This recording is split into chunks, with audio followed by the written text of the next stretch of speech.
జగన్నాథపురం విచారణ వీరలపాడు మండలం నిత్య సహాయమాత దేవాలయము ఎంతో సుందరంగా తీర్చిదిద్దటం అనేటటువంటిది జరిగింది.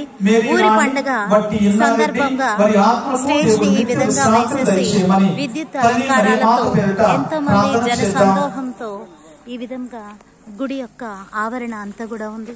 అదే విధంగా టవర్ ని కూడా ఎంతో చక్కగా విద్యుత్ అలంకారాలతో దేదీప్యమానంగా తీర్చిదిద్దటం అనేది జరిగింది.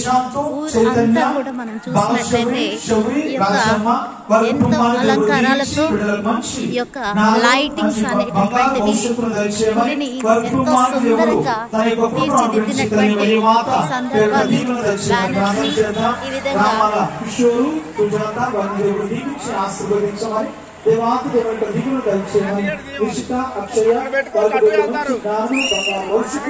ఈ విధంగా మొత్తం